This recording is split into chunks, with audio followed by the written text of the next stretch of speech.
Corona के बढ़ते हुए मामलों को देखते हुए डीजीसीए ने अंतर्राष्ट्रीय उड़ानों पर प्रतिबंध को 31 मार्च तक के लिए बढ़ा दिया है। डीजीसीए ने ट्विटर के माध्यम से इसकी जानकारी दी। बता दें कि पहले ये पाबंदी 28 फरवरी तक लागू थी, लेकिन पिछले दिनों जिस तरह से कोविड के मामलों में तेजी देखने को मिली है, इसके बाद डीजीसीए ने इसे 1 महीने के लिए बढ़ाने का फैसला लिया है। पेट्रोल और डीजल की कीमतों में आज यानी 27 फरवरी को एक बार फिर से बढ़ोतरी की गई है। दिल्ली में पेट्रोल में 24 पैसे और डीजल में 15 पैसे का इजाफा किया गया है, जिसके बाद दिल्ली में पेट्रोल का दाम 91.17 रुपए प्रति लीटर हो गया है। वहीं डीजल का दाम 81.47 रुपए लीटर हो गया है। प्रधानमंत्री नरेंद्र मोदी शनिवार को पहले द इंडिया टॉय फेयर 2021 का वर्चुअल उद्घाटन करेंगे। शिक्षा मंत्रालय, महिला व बाल विकास मंत्रालय और कपड़ा मंत्रालय ने मिलकर इसका आयोजन किया है। इसका उद्देश्य देश को खिलौना निर्माण का वैश्विक हब बनाना है। आत्मनिर्भर भारत अभियान में लोकल फॉर वोकल को बढ़ावा देना है। अभी तक इसमें 10 लाख रजिस्ट्रेशंस भी हो चुके हैं। दिल्ली में प्रताप नगर की एक कपड़ा फैक्ट्री में सुबह आग लगने की खबर आई है। खबर मिलते ही दमकल की दर्जन भर गाड़ियां मौके पर पहुंची और कड़ी मशक्कत के बाद आग पर काबू पा लिया गया। वहीं खबर है कि फैक्ट्री में एक शव भी बरामद हुआ है, जिसकी अभी तक पहचान नहीं हो पाई है। प्रधानमंत्री नरेंद्र मोदी ने आज संत रविदास को उनकी जयंती के मौके पर श्रद्धांजलि दी है। उनकी जयंती को रविदास जयंती के तौर पर मनाया जाता है। श्रद्धांजलि देते हुए प्रधानमंत्री मोदी ने ट्वीट कर कहा है, संत रविदास जी ने सदियों पहले समानता, सद्भावना और करुणा पर जो संदेश दिए हैं, वे देशवासियों को युगों युगों तक प्रेरित करने वाले हैं। देश भर में चुनावी मौसम चल रहा है। सभी पार्टियों ने अपनी तैयारियां भी तेज कर दी हैं। इसी बीच विधानसभा चुनाव की तैयारियों के लिए कांग्रेस नेता राहुल गांधी भी आज तमिलनाडु पहुंचे हैं। समाजवादी पार्टी के अध्यक्ष अखिलेश यादव ने शुक्रवार को मुख्यमंत्री योगी आदित्यनाथ पर हमला बोला है। अखिलेश यादव ने कहा कि लोकतंत्र के मंदिर विधानसभा में जिस तरह की भाषा का योगी प्रयोग करते हैं, वो जायज नहीं है। वह एक योगी की भाषा ही नहीं हो सकती। दरअसल वीरवार को सीएम योगी ने विधानमंडल में विपक्ष पर सख्त लहजे से हमला बोला था। पश्चिम बंगाल के 24 परगना जिले में भाजपा के कार्यालय के साथ तोड़फोड़ करने का मामला सामने आया है। भारतीय जनता पार्टी ने इसका आरोप टीएमसी पर लगाया है। साथ ही पार्टी की ओर से पुलिस में शिकायत भी दर्ज कर दी गई है। शुक्रवार को हिमाचल प्रदेश के बजट सत्र के दौरान सदन में हंगामे की खबर सामने आई है, जिस पर मुख्यमंत्री जयराम ठाकुर ने विपक्ष के खिलाफ जमकर हमला बोला है।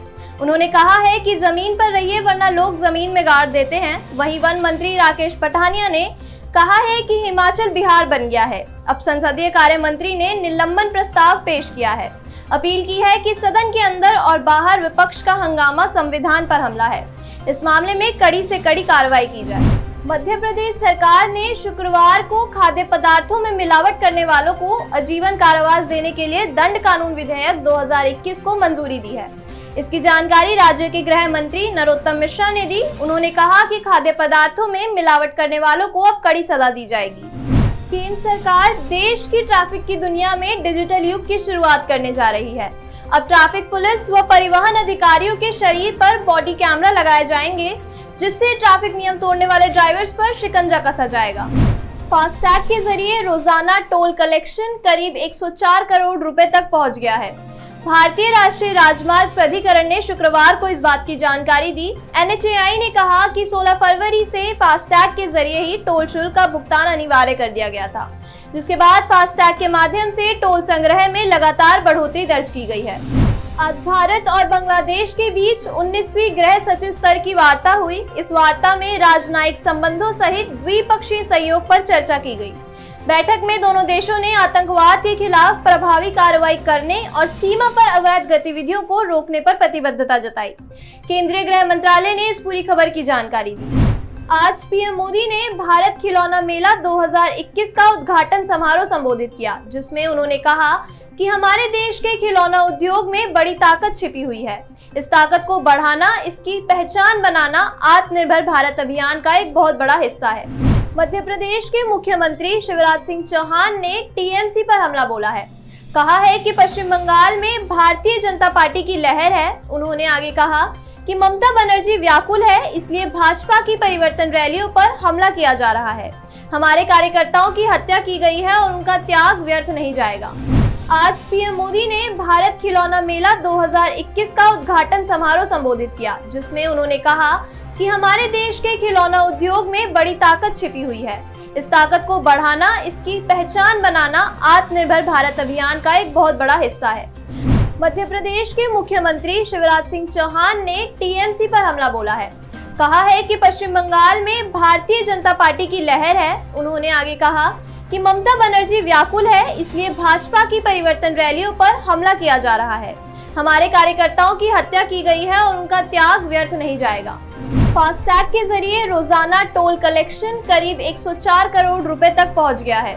भारतीय राष्ट्रीय राजमार्ग प्राधिकरण ने शुक्रवार को इस बात की जानकारी दी। NHAI ने कहा कि 16 फरवरी से फास्टैग के जरिए ही टोल शुल्क का भुगतान अनिवार्य कर दिया गया था, जिसके बाद फास्टैग के माध्यम से टोल संग्रह में लगातार बढ़ोतरी दर्ज की गई है।